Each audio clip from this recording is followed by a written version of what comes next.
Tonight, Russia goes it alone, launching its first airstrikes on war-torn Syria. But who are they aimed at? The Queensland MP fighting for northern nude beaches. The Aussies not allowed to watch the grand final because it could kill them. I would be putting myself at risk. Just by watching a live Just by watching a live game, yeah. And we're joined by a truly dynamic duo. Hollywood superstars Drew Barrymore and Toni Collette, live at the desk. Your news delivered differently. This is The Project.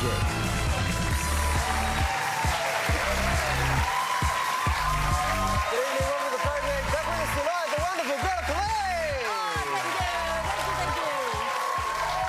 Good to have you here. Thank you very much.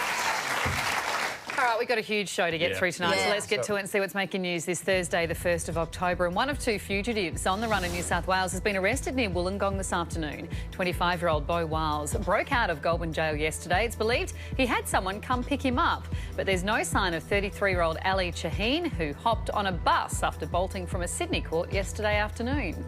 What's happened in the last 24 hours is unacceptable, and I made it very, very clear to corrections, to the Commissioner and to the senior management that we need to make sure that this just doesn't happen. Human remains found near Bendigo yesterday are yet to be formally identified, but police believe they are those of missing Melbourne woman Simone Quinlan. The 33-year-old mum of two disappeared nearly 6 weeks ago. 3 men have been charged with her murder. I'm sort of living on the edge and hoping that, sadly enough, it's not. But I do want my girl home. Russia's wasted no time launching airstrikes in Syria, bombing what Moscow claims were 8 ISIL targets. The military intervention has sparked international outrage. The US alleges the Russians have instead deliberately targeted rebels fighting to overthrow the Assad regime.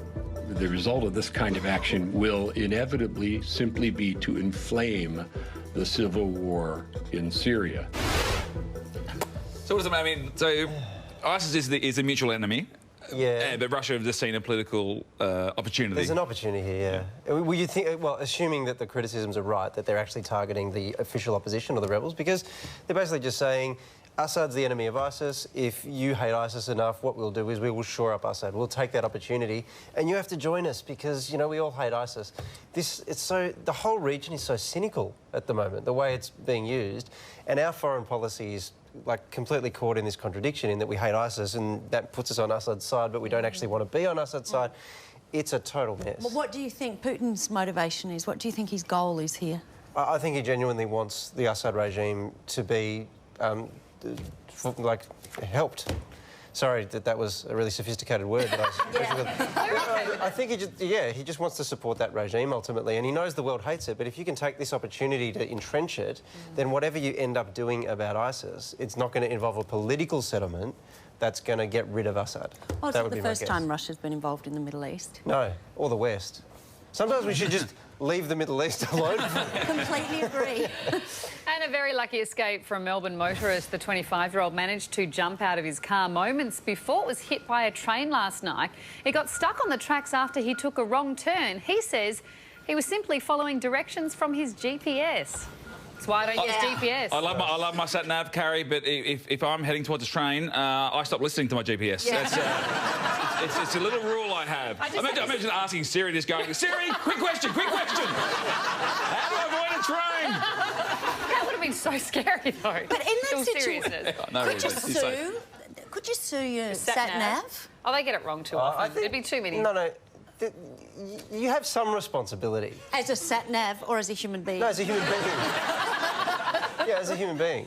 Do you think? Yes, I do. I don't think so. No, I think you do. No, because they're asking you to trust them. Yeah, but you don't have to...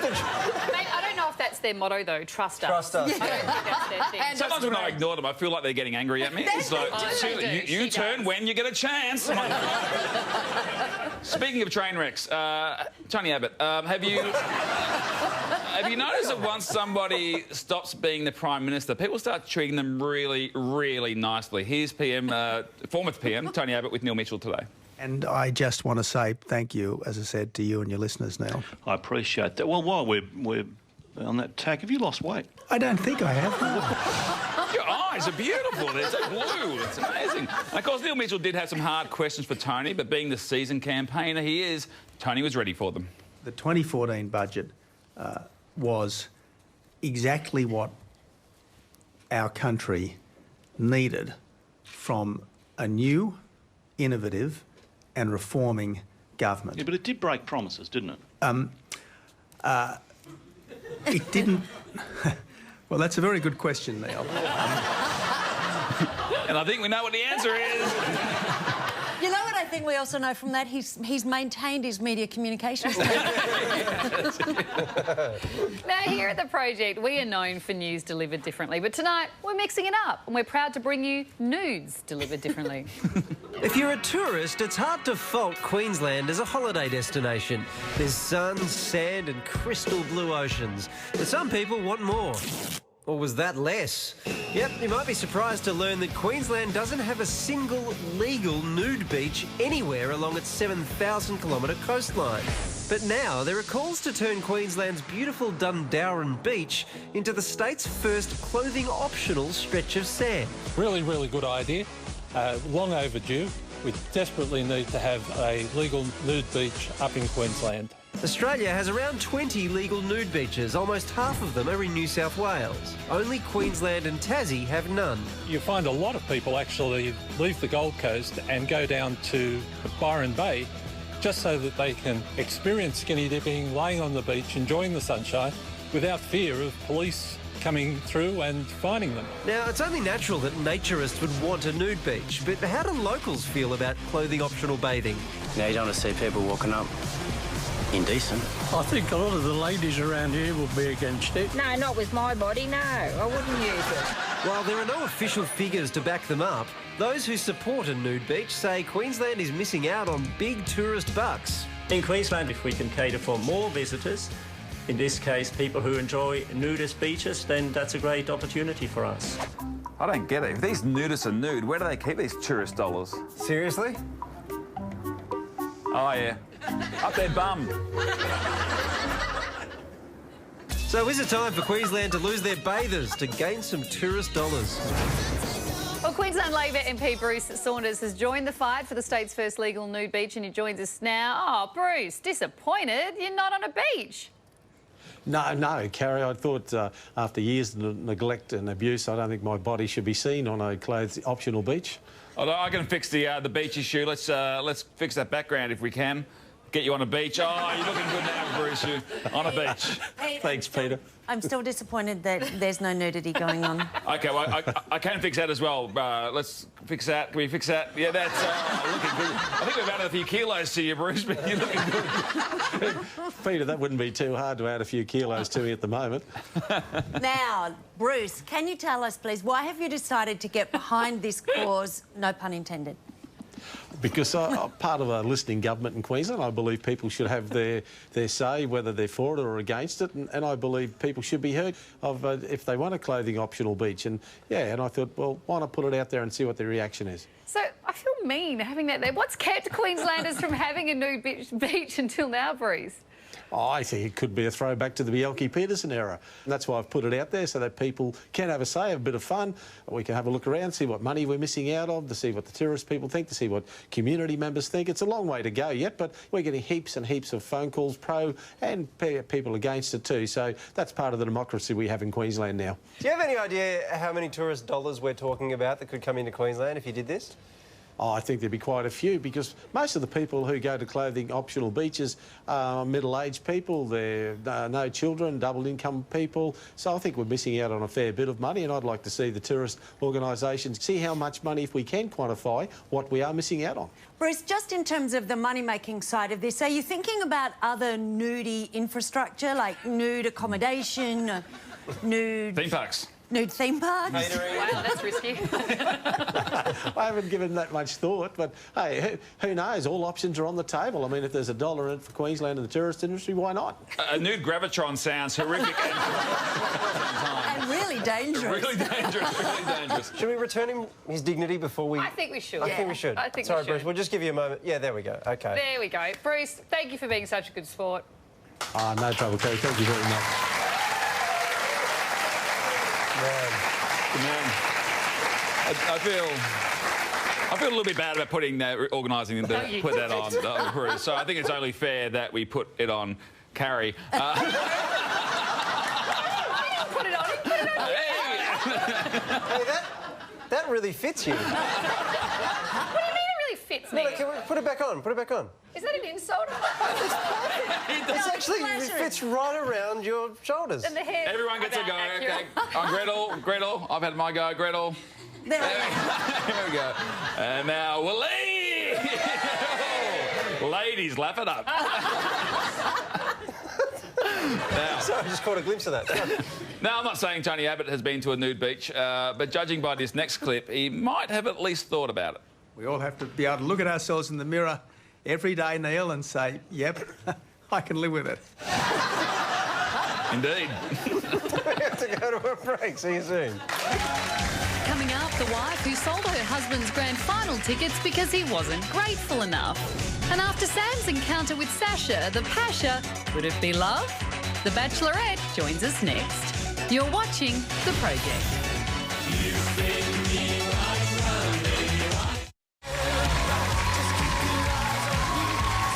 Welcome back to The Project. Well, things are certainly heating up on The Bachelorette with Sasha diving in for the first pash of the series last night on the group date. The boys got their kit off for a photo shoot. They were doing their best to impress there. But it was the end of the road for Drew. He was sent packing, man bun and all. I feel sorry for man bun. I liked man bun. Please welcome Bachelorette Sam Frost. Thank you. At least you could, like, share scrunchies and stuff. Yeah, I know, right? So your first pash, on a scale of 1 to 10, how good was it? Look, probably a 9.2. Wow. Yeah. That's a very fine gradation. Yeah, I've thought about it a lot, actually. Is that your first pash ever? That's amazing. Wow, that's a scoop. Gosh, if you started at 9.2, where do you go from there? Well, downhill very quickly. What, is that what's to come? Yes, stay tuned, 7:30. Terrible snogging for the rest of the series. Pretty much, yeah. Right. There seemed to be a lot of tongue action going on, but it wasn't just Sam and Sasha last night. One other lucky lady, Phoebe, got some action. I think, do we have some vision? Which kiss was more awkward, do you think? I'd probably say Sasha and my kiss was more awkward by far. Yeah. But Phoebe... Sam, Yeah. next time Tony leans in for a kiss, what do you think you'll be thinking about? Oh, you know, I'll probably be like, oh, God, should I have a dog somewhere handy? I don't know. I'd be thinking germs. Yeah. Transference. Yeah, exactly. You're going to be like, oh, no, I'm not going to go into it. We also saw perhaps the whitest ever rap performance in history. And that includes Steve Price rapping on this show as well. Yeah. And you rapping. And straight out of town. Do we have it here? It would be good to have a look at it. Let's see. Happiness is on the top, I must say. Treating people with respect, everyone equal, that's my life. Namaste. Oh. Yeah. Was that rapping or just reading something? I don't know, but... Namaste, Kanye. I mean, that's... I like him. I like him too. He's so yes. lovable. He's like the lovable doofus, you know what I mean? Not a poet, but a doofus. Are you basically saying that the way to your heart is through acts of humiliation? Yeah, you know what? I humiliate myself all the time unintentionally. So, you know, I find it endearing when people kind of make a deal of themselves. But you haven't come on The Bachelor to find that, have you? You're just reading words on a page. Yeah. If you're gonna rap, should you be wearing a shirt and tie?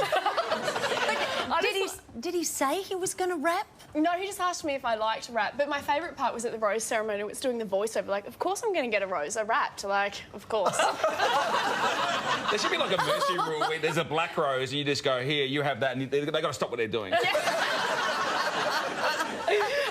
I'll pull a few strings and see if we can... put it in there. I tell you what's exciting me is that I've been reading, and I don't know if it's true, that you have fallen in love. So now I'm watching it intrigued. I'm like, who is it? Who is it? I think people get a pleasant surprise.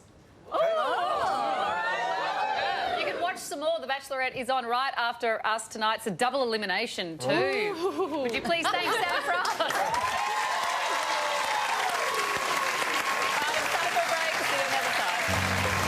Coming up, she's the woman who's inspired a change in the conversation around domestic violence. She has given women permission to seek support, and that's incredibly significant. Australian of the Year, Rosie Batty, joins us next. This is The Project.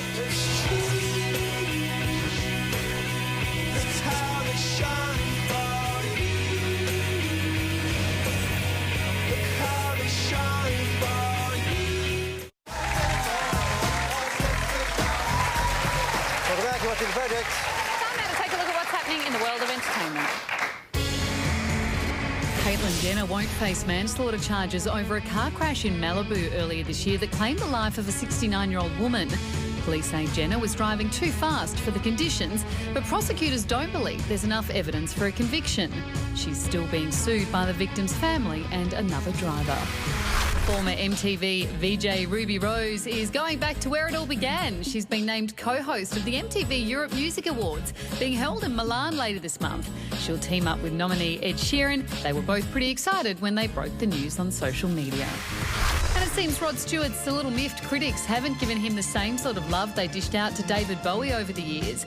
Rod reckons he's more like the intellectual Ziggy Stardust star than people realise, and he's never scored the same points as Bowie for dabbling in different musical genres. Just listen to that song. Yeah. Oh, yeah, that's equals MC squared, that is. That's... I'm just not sure going from soft rock to singing old standards is really breaking down the musical barriers, to be honest. I personally think that intelligence is overrated anyway if you're pursuing great wealth. I think the dumber you are, the wealthier you get. I could cite several examples, but I'll possibly be sued. So, stop now.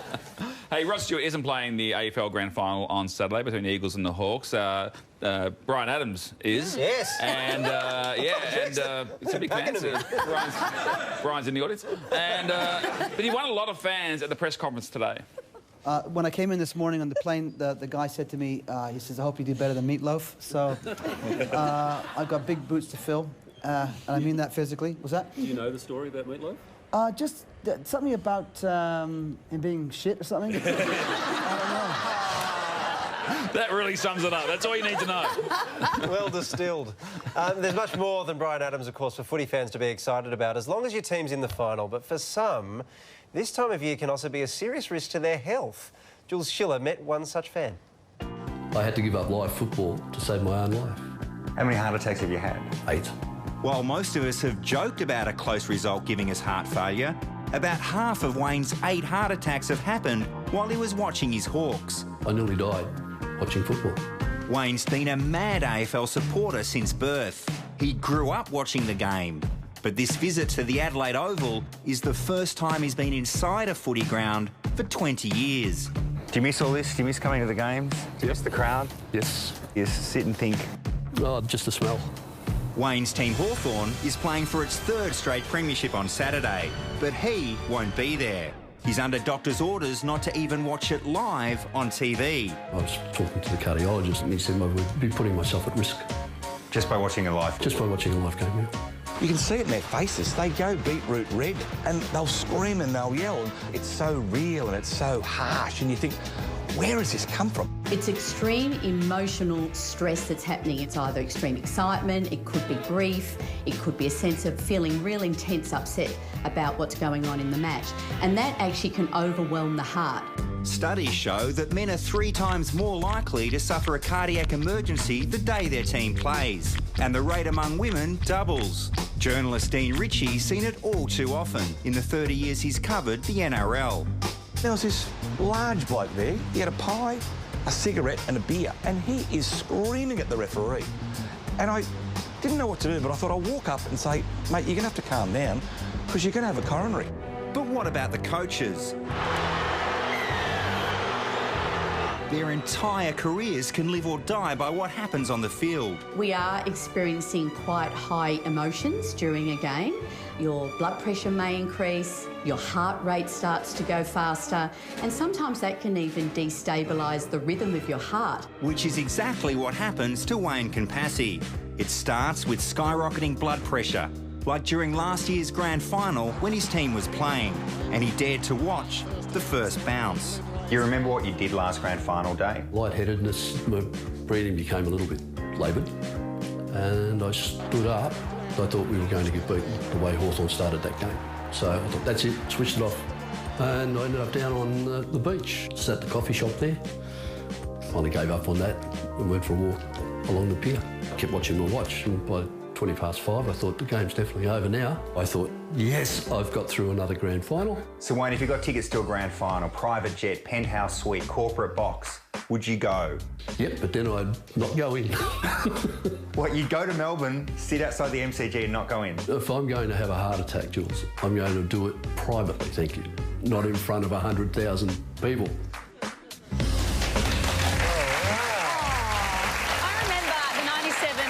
Grand final when the Crows played. My grandpa was a mad Crows fan and I was forced to go to the game, and my one job, he just had heart surgery, was to walk him around every time he got too stressed to make sure he didn't have a heart attack. My memory is just walking the corridors with my grandpa every time he just got too, because it is a real medical problem. So you got a grand final ticket and spent it walking around the... But I kept him alive, so I did my job. How old were you? Oh, I don't know, 17 or something? Oh, I thought you were like 6. But that's a that huge... would be nice if I was 6, but no. What a huge responsibility. Yeah, it was. So but how I did often my did you job have to get up and walk like around? every 20 minutes. Wow. Oh, he loved his footy. So what's amazing, though, so Wayne stopped watching Hawthorn live 20 years ago.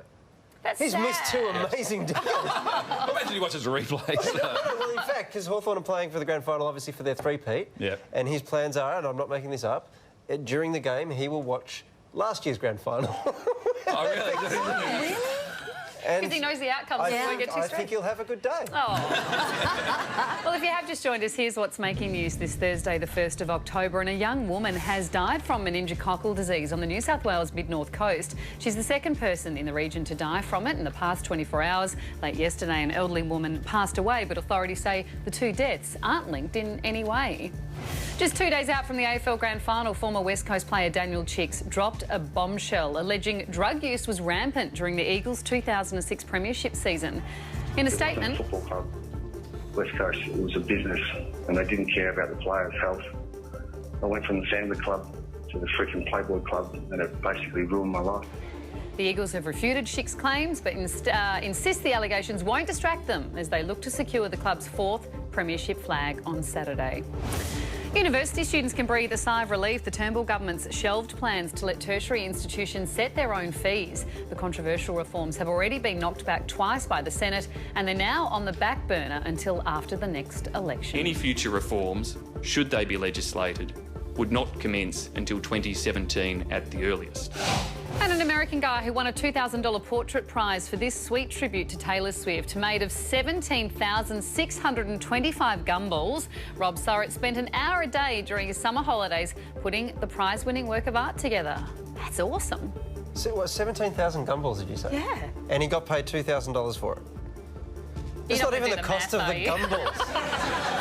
That, Willie. No, whoever bought it just wants to eat it. I think they'd be a bit off by now.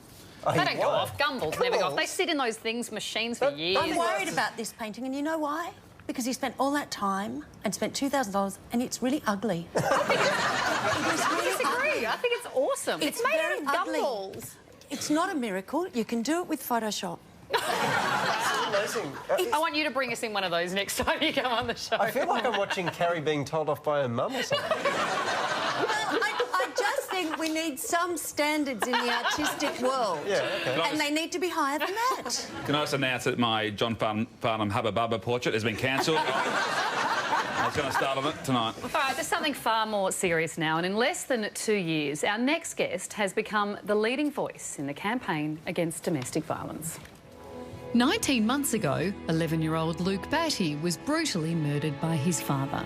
The next day, his mum, Rosie Batty, a long-time victim of domestic violence, spoke to the media. She was courageous and somehow forgiving. No one loved Luke more than Greg, his father. I want it to be a lesson to everybody that family violence happens to everybody, no matter how nice your house is, how intelligent you are.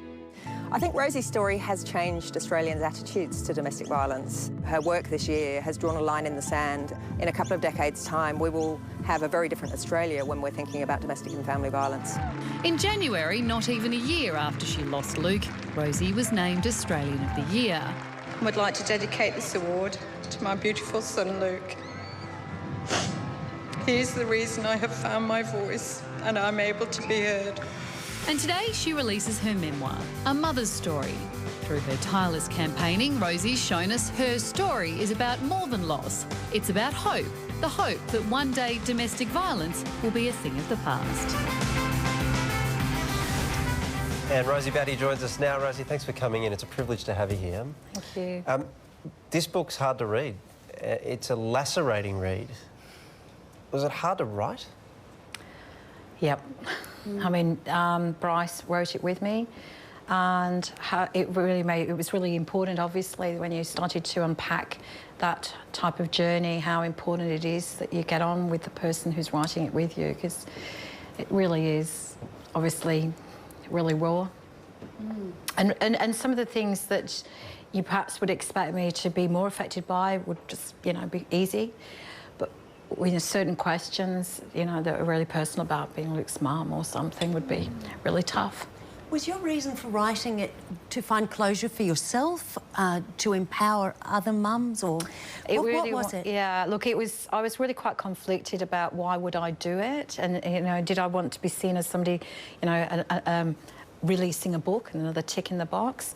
So for me, it needed to be something that people could learn from, that actually it could be something that perhaps could be used in the context of training and you know, really empower people, but really being something that people could learn from. I have to say, I learnt a lot from it. You often hear in conversations about domestic violence the phrase, why didn't you just leave? Reading this book, the 10-year journey that you were on, the cycles, the patterns there, I understand now how hard it is to break from that mould and from that journey. And particularly when, you know, I never did live with Greg. I was never married to him. So, you know, that notion that when you leave or that it actually ends, well, it doesn't, particularly when you've got a child together, because through that child and access to the child, there's always those ways to have power and control over you and to use psychological abuse in really, you know, affecting you all of the time. It struck me that you were in this impossible position.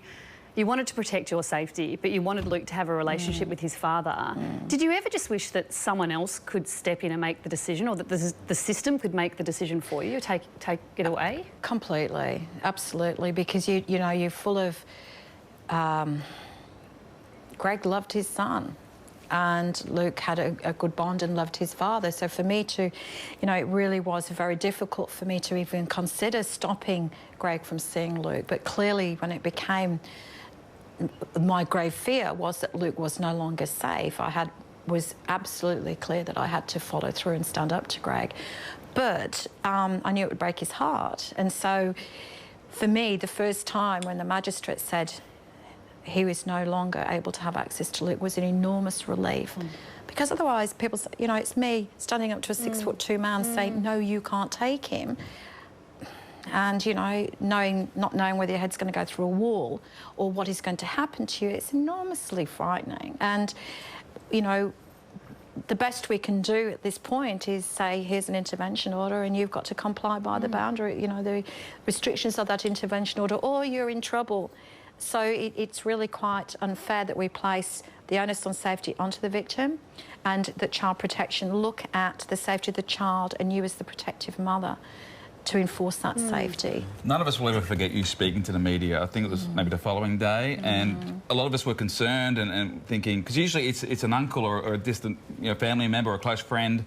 What happened there to make you the one to step out and talk at that time? Yeah, look, I think all my family are in England. I've done everything myself. I've always had to face Greg, you know, like, there was no one behind me nearly all of the time. There was always just me. So why wouldn't it be me speaking to the media? What could I lose? But I didn't have an agenda. I didn't have a rehearsed speech. I didn't even know what I was doing, quite frankly. I think I happened to be lying on the couch at the time, listening to people discussing me and what they were going to do. And I thought, hang on, I need to be part of this decision. And in fact, because you said that, I'm actually going to go and do it. So really some irrational kind of thought process there, and was determined to, I guess, stand up for myself and deliver what I needed to say, which was really going to be look, I'm really sorry, thank you for coming, see you later, because I thought that's what you did. It never occurred to me what the protocol was or what normally happened. Well, can I just say one thing? It really angered me a few months ago when someone who I'm not going to bother naming said that you should be grieving privately. I want to say thank you for grieving publicly, because you have helped so many people, and you can grieve however you want to grieve. You can do whatever you want to do, slow, fast, loud, quiet, and thank you. Thank you on behalf of everybody.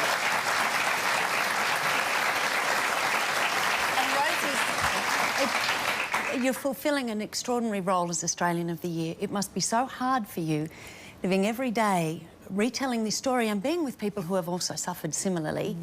The joy, and where are you finding joy now? Look, I have a joy at the bottom of a glass of Shiraz.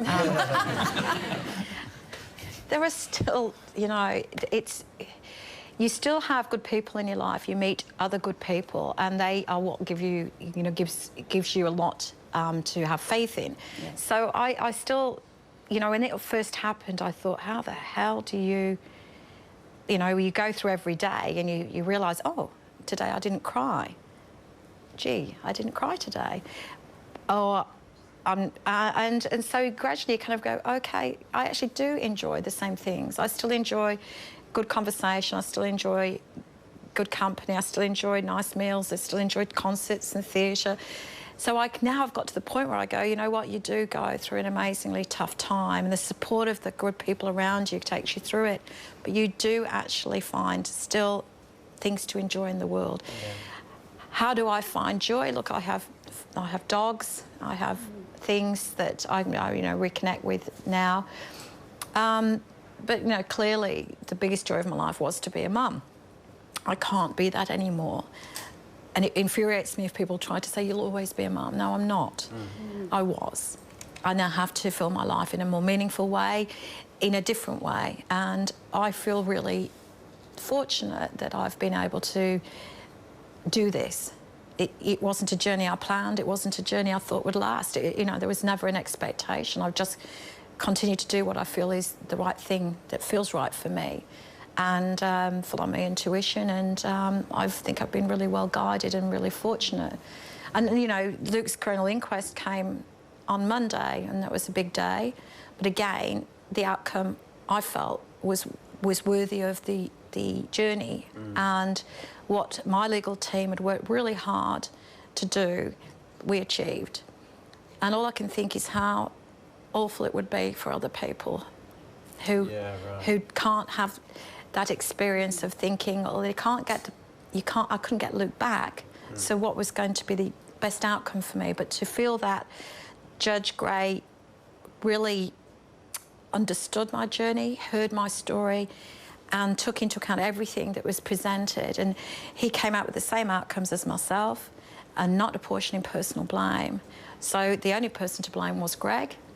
And everyone else is, you know, really, let's learn from some things we could have done differently, how the system needs to work more collaboratively, and what can we do to keep improving the journey of women and children. Well, your reflections on this and the way you think about it is inspiring. It's incredible just listening to you talk about it. I hope amongst all of this you feel the support of a nation as much as anything else, and it's been so good to have you here. Rosie's book is called A Mother's Story. It's available now. Please thank Rosie Batty.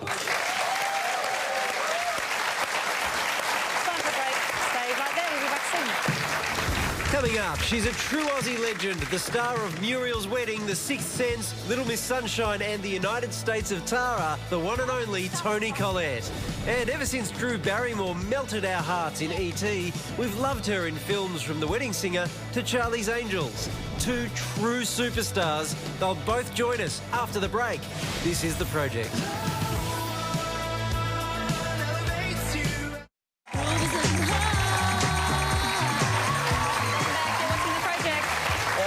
Guests are two of the biggest names in movies, so let's get them out here.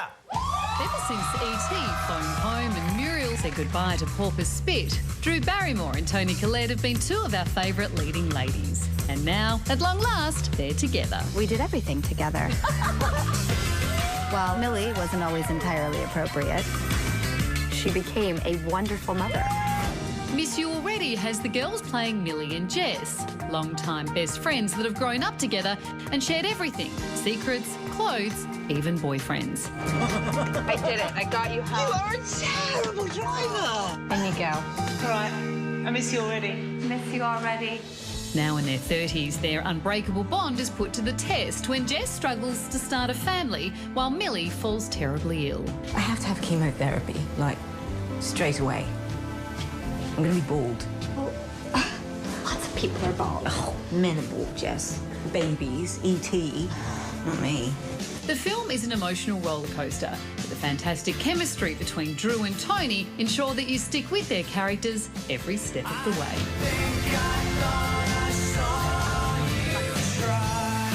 Please welcome Drew Barrymore and Tony Collette.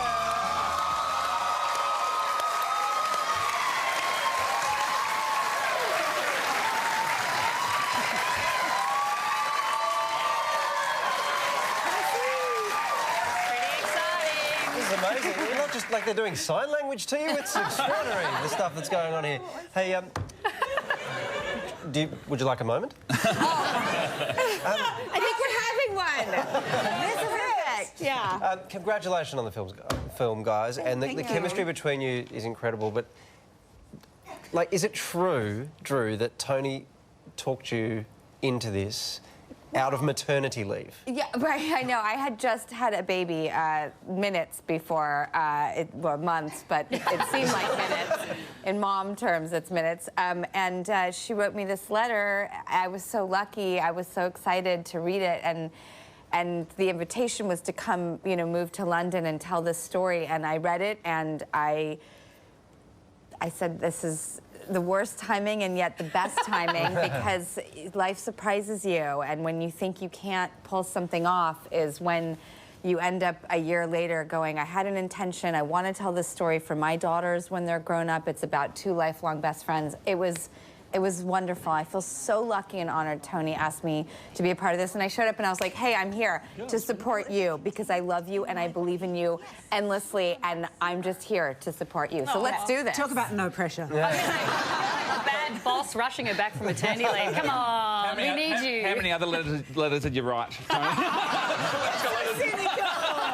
That must have been quite stressful, though. I mean, you ship the whole family over to London, new baby and all. That's what you do when you make a movie. Yeah. We both moved our families over there. It was really fun, actually. And our kids became friends. And they're still, like, best friends. And we've traveled together, and we had the electric connection, and we got lucky. And when you see this movie, if you ever take the time to see it, it's such a special story to put out into the world with such a unique tone that it is something you move mountains for. But how do you do that, work on such an intensive film as this, and then go home at night to squealing kids in a completely different emotional zone? Is that, how do you do squealing that? kids on set as well. Really? There was no escape. Ultimately, it's a very uplifting film. I know there are some very poignant, deep, kind of heavy moments, but it's beautiful and it's life-affirming, and it's just a celebration of friendship, and reminds you. I guess what my character learns is kind of what the film is about, is to appreciate what you have and live in the moment. And it's hard to do because we all get swept up in all the crap, you know. And this is just a lovely reminder. And people who've been coming out of the movie, I think the best thing is they come out and they just feel so open. They just want to go and call the people they love straight away and tell them how much they love them. Write letters to them after they've had babies, that kind of thing. With a lot of snotty tissues too, I might add. I can't wait for our kids to see this, you know, when they're a bit older. It's something that you just, it was what we needed to do. It was very special. The tightrope with comedy and drama in this is special, and when great films hit that, you know, like, it's really sad, obviously, in some parts, but it's still funny. There's humour in there, and the mastectomy, some of the scenes there, some of the most real stuff I've seen on film based around that. Did you feel pressure to represent millions of women who have gone through that? Not pressure, I just felt a responsibility, you know. You don't want to misrepresent, or, I mean, it would be an insult. It's just such a sadly common experience for so many people, and I just made sure I did my due diligence in terms of research and speaking to as many people as possible. And then, you know, you turn up. I mean, that scene is so beautiful. It's about total acceptance when someone's feeling as vulnerable as they'll ever feel. And, you know, I think as an actor, you just have to turn up and be present and try and make it real. Well, you did. There's a So scene in did this. you, Drew. That right. I'm sorry to do this, but I have to ask a logistical question because I've been wondering this ever since. Tony, there's this scene in the film where you shave your head. Yes. Well, I don't. I have it shaved, yes. Yes. Is there a lot of pressure to make sure you get that right on the first take when you're doing the shaving? Because you can't revisit... Francis Delator, the brilliant Francis Delator, who played the best wig maker at Pinewood Studios, only practised on the second AD, one other person, before she shaved my head. I think she felt really nervous, but we were so steeped in the story that, it was... And there were moments where they would get one angle and then come around. There were quite a few mirrors in the scene, and so they stopped. We didn't just kind of zoom it all off. But it was, you know, only one head to shave. Yeah. Like if you forget your lines halfway through or something, it's a nightmare. I think the way that Catherine, the director, Catherine Hardwicke, shot this movie and the way that that scene flowed, it was this beautifully written scene, and then there was a lot of improv, and the way she shoots is so fluid and so sort of the way the human eye sees more than this movie-ish camera.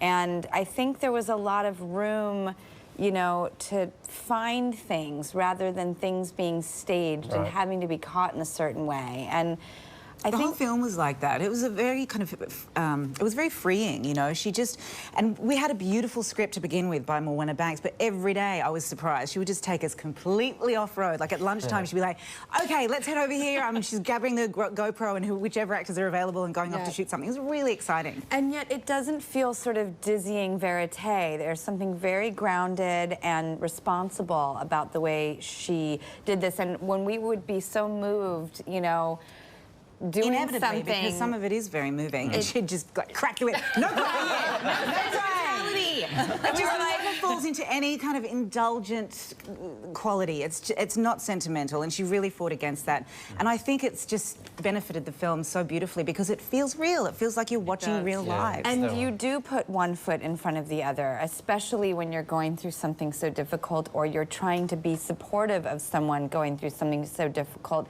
You try to be as real and everyday, one foot in front of the other, as I said, with each other. And there is humor, and there is strength, and there's selfishness, and there's messiness, and lifelong friendship. As any of you know, you go through incredible altruism and disconnects and really just everything. It's, you know, platonic love is as profound as, you know, spouse and family. It is love, and you are lucky enough to have it in this life, and you take care of one another the best that you can, but you're still yourself, you know, and they're still themselves. And I thought this was such a celebration of the way that people honestly love each other in this world. Well, it comes across totally on screen. Well, we've got to take a quick break. We've got lots more to chat to you guys about, so stick around. After the break, we'll be back with more.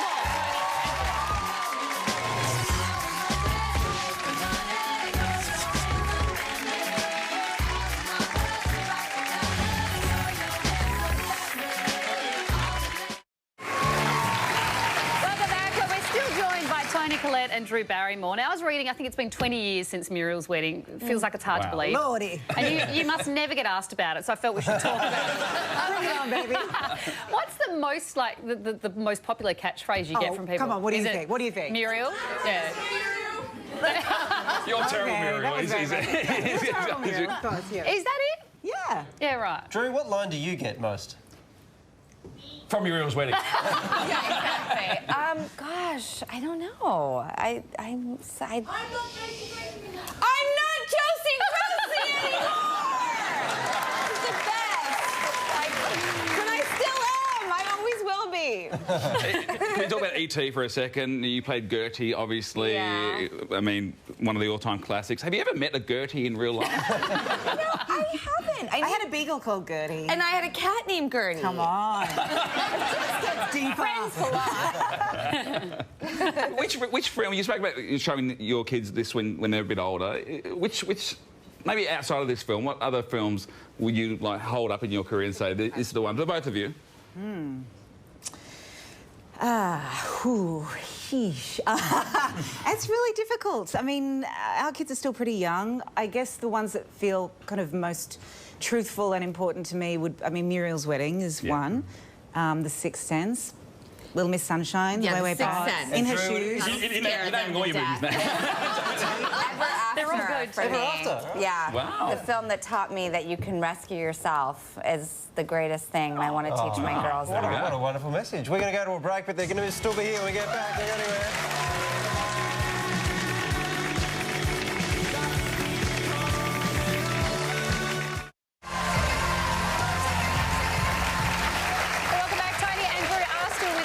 Miss You already is in cinemas on Thursday. Great film to check out. Now, you girls have done such amazing films. I always hear about actors and actresses taking things from the shoot, memorabilia. Have you got anything in mind that you've kept from your favourite films? I've still got Millie's wig. The wig that my character wears in Miss You Already, I still have it. Because I left the film with, like, no hair. And it was cold in Europe. Do you have E.T. in the basement? Yes. I have the red cowboy hat that I wore in E.T. No! Yeah, I do. When I was dressed up as a cowgirl for Halloween, and it's in Olive's room. No. And I have, like, my derby outfit from the film I directed, Whip It, and I have the kimono that I wear in this film, and I wear it all the time with, like, rock and roll T-shirts and sweatpants, and my friend Chris walked in the other day, and he goes, wow, you look nuts. And I was like, oh, wow, I thought I was looking really cool. Shoot. It's great. The thing I take from that is you nick a lot of stuff from the set. We've got to go, but would you please thank Drew Barrymore and Tony Collette?